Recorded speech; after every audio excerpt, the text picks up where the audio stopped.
कि दुबई मुसलमानों का देश है, वहां पे मंदिर बनाया गया। बात समझने वाली है। यहां का जो सर्कुलेशन ऑफ मनी है, 370 की वजह से नुकसान क्या हुआ है मुझे नहीं पता, लेकिन जो circulation of money Jammu Kashmir का है उसे लूटा गया है, खत्म कर दिया है। जो तनख्वाह लोगों की आती है वो भी बाहर चली जाती है। जो यहां पर काम होते हैं उसके ठेकेदार भी बाहर से आते हैं, वो सारा पैसा उठाकर यहां से बाहर ले रहे हैं। जम्मू कश्मीर के अंदर खस्ता हालत है। उसकी एक वजह बताना चाहूंगा। दुबई इस वक्त है, वहां पर मंदिर बनाया गया। बीजेपी ने दावा किया कि हमारे मोदी जी ने मंदिर बनाया। जानते हो, जब मुझे मौका मिला मैं समझने की कोशिश किया तो पता चलता है कि वहां तेल के कुएं हैं रेगिस्तान के अंदर, वहां पर जरखेज जमीन नहीं है, बंजर जमीन से तेल भी निकाला। और जब उन्हें पता चला कि आने वाले कल में तेल का जब खात्मा होगा तो टूरिज्म के जरिए उसको जो है तरक्की याफ्ता बनाएंगे। वो 20 साल 30 साल 100 साल की सोच रखते हैं, इसलिए उन्होंने मंदिर बनाया। यहां चैंपियंस ट्रॉफी का मैच दुबई में खेला जाएगा और भारत के लोग वहां पर जाएंगे, जब सैर तफरी करेंगे, वहां के होटलों में रुकेंगे, रेवेन्यू जनरेट होगा। तो बताओ, अगर रेगिस्तान का जैसा शहर इस वक्त पिकनिक स्पॉट बना सकता है, लोगों को, ये जो टूरिस्ट को जो है लुभाने के लिए बड़ी बड़ी बिल्डिंगें बना सकता है बंजर जमीन में, हमारे जम्मू कश्मीर में क्या खूबसूरती की कमी है। टूरिज्म को बढ़ावा दिया जाना चाहिए ताकि हमारे जम्मू कश्मीर के अंदर रेवेन्यू जनरेट हो। मैं समझ सकता हूं, एलजी का शासन रहा, भाजपा का दौर रहा, बिजली से वसूली, टैक्स वसूली करके जम्मू कश्मीर को चलाना चाहते हैं। उस टैक्स को भी लूट कर जल जीवन के तहत हम तक पहुंचाया। उस टैक्स से लेकर यहां पर हमें ऐसे ऐसे मुलाजिमों को भेजा जो यहां से भी वसूली करने का काम करें। सुनिए स्पीकर साहब, मैं चाहता हूं कि टूरिज्म को बड़े पैमाने पे यहां पे बढ़ावा दिया जाना चाहिए। हमारी सरखेज जमीन है, खूबसूरत है, वहां तो बनाई जा रही है बंजर जमीन पे, और यहां पर हमारे पास खूबसूरती की कमी नहीं है।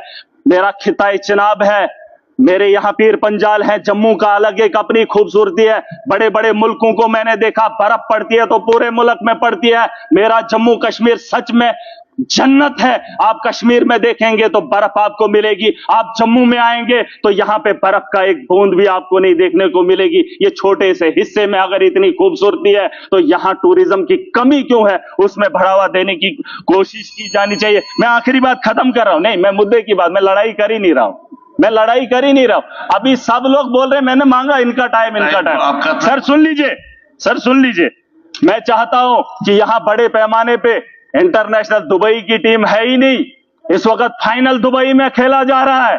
क्या जम्मू कश्मीर के अंदर ऐसा ग्राउंड नहीं होना चाहिए कि हमारे यहाँ क्रिकेट के इतने शौकीन भी है, नौजवान खेलना भी चाहते हैं, खेलो इंडिया भी है, ग्राउंड नहीं है हमारे पास। मैं चाहता हूं इंटरनेशनल ग्राउंड यहां पर हो जिससे रेवेन्यू जनरेट हो बड़े पैमाने पे, इसके बारे में सोचा जाना चाहिए। इनकी सरकार आई, चुहलाने से जम्मू कश्मीर को चलाना चाहती है, चुहलाने से, चुहलाने की रसीद काटकर जम्मू कश्मीर का रेवेन्यू जनरेट करना चाहते हैं। स्पीकर साहब मेरी बात को सुन लीजिए गौर से, रेवेन्यू जनरेट तभी होगा, यहां पर माफिया है। मेरे यहां म्युनिसिपैलिटी में टेंडर 1 करोड़ का लगता है, सुन लीजिए 1 करोड़ का।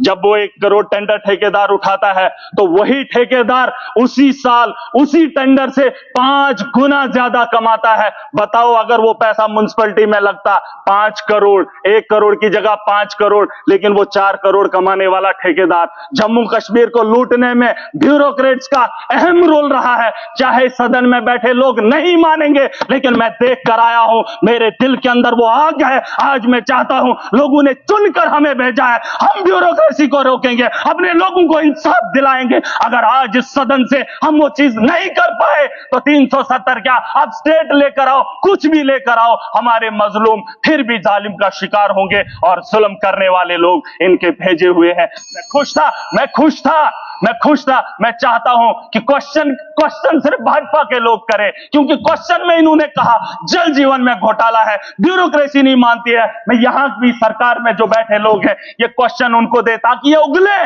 उगले कि 10 साल के अंदर हमारी नाकामी क्या रही। इन्होंने कहा कि यूएलबी के यहां पर पता नहीं क्या, ये जीए कौन सा है ये, 1 मिनट, जेडीबी कहते वहां पर ये कुछ कर रहे हैं, पूछो इनसे। यहां पर जम्मू कश्मीर के अंदर, खास करके जम्मू के अंदर एजुकेशन की कोई जरूरत नहीं है, यहां पर माफिया नहीं है, यहां पर करप्शन नहीं है, यह भाजपा का कहना है। 7 साल से ये आराम की जिंदगी गुजार रहे हैं। मैं पूछना चाहता हूं, अगर जम्मू के लोगों को यहां रोजगार मिल रहा है तो आज तक आपने क्यों नहीं बोला कि मिल रहा है? आज तक तो बोल रहे थे, आज रोजगार ढूंढ रहे, आज कह रहे हैं जल जीवन गलत है, पाइपें टूटी हुई है। एलजी के दौर में ये मुंह क्यों नहीं खोले? आज जब चुनाव जीत कर आए तो सरकार से क्या पूछ रहे हैं 4 महीने के अंदर? मंत्री जी हमें बता दो कि जल जीवन में काम क्यों नहीं हो रहा। आप खुद से क्यों नहीं पूछेंगे? जल जीवन के अंदर जब स्कैम था, एलजी तुम्हारा था, मोदी तुम्हारा था, तो कसीदे क्यों पड़े जा रहे हैं? और आज बोल रहे हैं कि शराब के ठेके ठीक है, आप स्कूल हमें नहीं चाहिए, हमें वो नहीं चाहिए, हमें फलाना। जम्मू के अंदर सब ठीक है,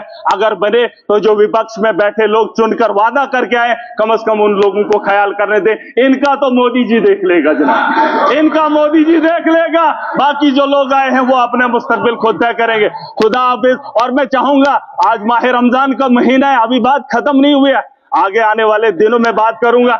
मैं चाहूंगा सर, और कल इन्होंने नशे पे बात करते हुए मुझे नशेड़ी समझा। सर सुन लीजिए, किसी भी हाउस में बैठे हुए शख्स ने यह नहीं पूछा क्या नशा ये लोग बेचते हैं। इनके पास कीमतों का पता है, इनके पास नशा बनाने की चीजें हैं। और महराज को जिस शख्स ने बोला तब किसी ने मुंह नहीं खोला। और इस हाउस के अंदर ये बेचने वाले इनको तकलीफ हो रही है।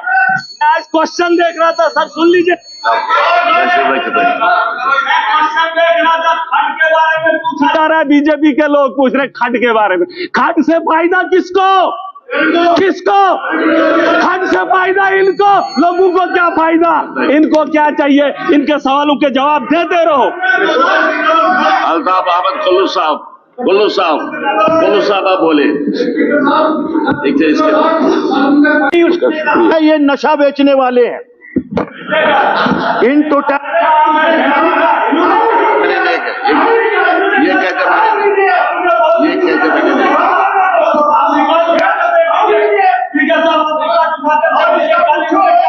ये कहते मैंने नहीं।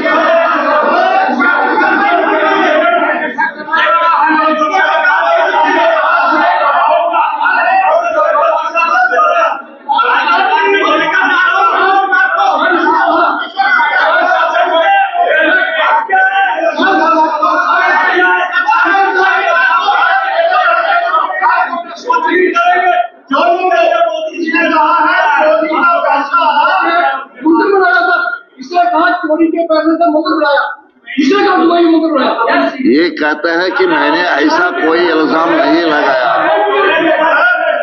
अगर कहा है इससे ये वापस ले रहा है ना, ये वापस ले रहा है बात।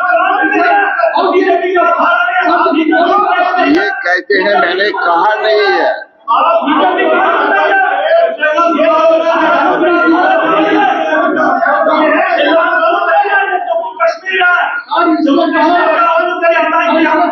चले बस महराज साहब आप तशरीफ रखिए, नहीं ऑनरेबल मेंबर साहब कह रहे हैं, प्लीज मेहरबानी करके टाइम कम है, आपको भी बोलना है, टाइम कम है। आप डिसेंसी से करना चाहिए। मैं एग्री करता हूँ।